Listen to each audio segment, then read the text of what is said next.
O livro do profeta Isaías. No primeiro vídeo, exploramos os capítulos 1 a 39, que eram a mensagem de julgamento e esperança de Isaías para Jerusalém. Ele acusou os líderes de Israel de rebelião contra Deus e disse que, através da Assíria e depois da Babilônia, o reino de Israel desmoronaria através do julgamento de Deus. E assim o capítulo 39 concluiu com Isaías prevendo a queda de Jerusalém para a Babilônia e o exílio. E 100 anos depois de Isaías, tudo isso aconteceu, tristemente. Mas a maior esperança de Isaías era uma nova Jerusalém purificada, onde o reino de Deus seria restaurado através do futuro rei messiânico e todas as nações se uniriam em paz. E assim, os capítulos 40 e seguintes exploram essa grande esperança. A primeira seção principal, dos capítulos 40 a 48, abre com um anúncio de esperança e conforto para Israel. As pessoas são informadas que o exílio babilônico acabou e que o pecado de Israel foi tratado. Uma nova era está começando. Então todos devem voltar para Jerusalém, onde o próprio Deus trará o seu reino e todas as nações verão a sua glória. Agora, vamos parar por um momento, porque esse anúncio de abertura levanta uma grande questão. Quem está dizendo tudo isso? De quem é a voz que ouvimos nessas palavras de esperança? A perspectiva do profeta nesses capítulos é a de alguém que vive após o exílio. Em outras palavras, no período de tempo descrito por Esdras Neemias. Mas Isaías morreu 150 anos antes de tudo isso acontecer, então como devemos interpretar isso? Bem, há muitos que pensam que ainda é Isaías falando da sua própria época, mas que ele foi profeticamente transportado, por assim dizer, 200 anos no futuro e que ele está falando para as futuras gerações, como se o exílio já tivesse passado. No entanto, o próprio livro de Isaías nos dá algumas pistas de que alguma outra coisa provavelmente está acontecendo. Nos capítulos 8, 29 e 30, nos é dito que após Isaías ter sido rejeitado pelos líderes de Israel, ele escreveu e selou em um pergaminho todas as suas mensagens de julgamento e esperança, e que ele o passou para os seus discípulos como uma testemunha nos dias por vir. Por fim, Isaías morreu à espera de que Deus reivindicasse suas palavras. Agora, lembre-se, os capítulos de 1 a 39 foram projetados para nos mostrar que as previsões de julgamento de Isaías foram cumpridas no exílio. Ele é um verdadeiro profeta. E assim que o exílio terminou, os discípulos de Isaías, que guardaram as suas palavras por tanto tempo, abrem o pergaminho e começam a aplicar suas palavras de esperança na sua própria época.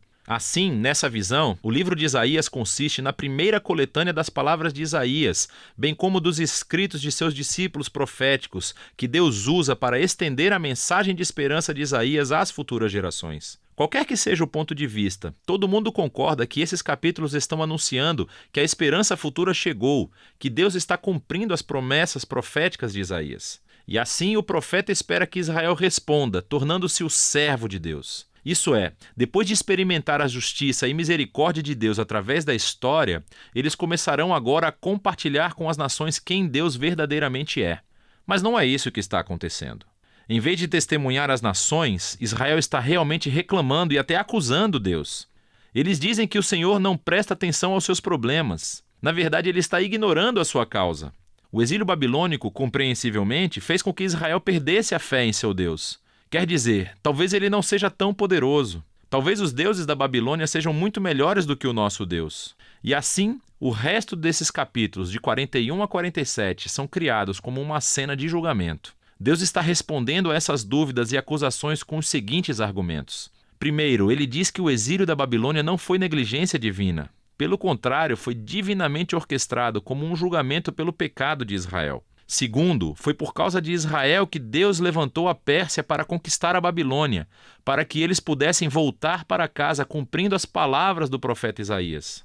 Portanto, a conclusão correta que Israel deve tirar é que o seu Deus é o rei da história, não os ídolos das nações. Na queda da Babilônia e na ascensão do rei da Pérsia, Ciro, Israel deveria ver a mão de Deus no trabalho e assim tornar-se seu servo, dizendo às nações quem ele é. Mas, no final do julgamento, capítulo 48, descobrimos que Israel ainda é tão rebelde e duro quanto seus ancestrais. E assim, Deus os desqualifica como seus servos. Mas Deus ainda está em uma missão para abençoar as nações.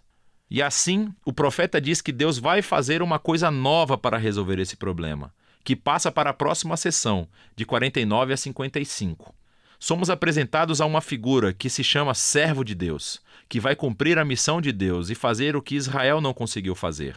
Deus dá a esse servo o título de Israel e envia essa pessoa em uma missão para, em primeiro lugar, restaurar o povo de Israel de volta ao seu Deus e, em segundo, tornar-se a luz de Deus para as nações. E nos é dito que esse servo é capacitado pelo Espírito de Deus para anunciar boas novas e trazer o reino de Deus sobre todas as nações. Soa como o rei messiânico dos capítulos 9 e 11. Mas então aprendemos a maneira surpreendente de como o servo trará o reino de Deus. Ele será rejeitado e espancado e finalmente morto pelo seu próprio povo. Na realidade, como ele está sendo acusado e condenado à morte, ele está morrendo em nome do pecado de seu próprio povo. O profeta diz que a morte do servo é um sacrifício de expiação pelo mal e rebelião do povo. E depois da sua morte, de repente, o servo está vivo novamente. E ouvimos que, por sua morte, ele forneceu um meio de tornar as pessoas justas. Isto é, colocá-las em um relacionamento certo com Deus. E assim essa sessão conclui descrevendo duas maneiras pelas quais as pessoas podem responder ao servo. Alguns responderão com humildade e abandonarão seus pecados e aceitarão o que o servo de Deus fez em favor deles. Essas pessoas são chamadas de servos e também de semente. Lembre-se da semente sagrada do capítulo 6. Estes são os que experimentarão a bênção do reino messiânico. Mas há outros que são chamados simplesmente de ímpios. Eles rejeitam tanto o servo quanto os seus servos. O que nos leva à seção final do livro 56 a 66, onde os servos herdam o reino de Deus. Esses capítulos são lindamente projetados como uma simetria que reúne todos os temas do livro. No centro estão 3 belos poemas que descrevem como o servo, com poderes espirituais, está anunciando as boas novas do reino de Deus para os pobres. E ele reafirma todas as promessas de esperança do início do livro. A Nova Jerusalém, habitada pelos servos de Deus, será o lugar de onde a justiça, a misericórdia e a bênção de Deus fluem para todas as nações do mundo. E, à volta desses poemas, estão 2 longas orações de arrependimento, em que os servos confessam o pecado de Israel e lamentam todo o mal que vem no mundo ao seu redor. E assim, eles pedem a Deus para perdoá-los, e que ele traga o seu reino aqui na terra como no céu. Agora, de cada lado dessas orações, há coleções de mais poemas que contrastam o destino dos servos com o dos ímpios que os perseguem. Deus diz que ele trará justiça a todos os que poluem o seu mundo bom com o seu mau egoísmo e idolatria, e que ele vai removê-los de sua cidade para sempre. Mas os servos, aqueles que são humildes diante de Deus e que se arrependem e dominam seu mal, são perdoados. E eles herdarão a Nova Jerusalém, que descobrimos ser uma imagem para uma criação inteiramente renovada, onde a morte e o sofrimento se foram para sempre.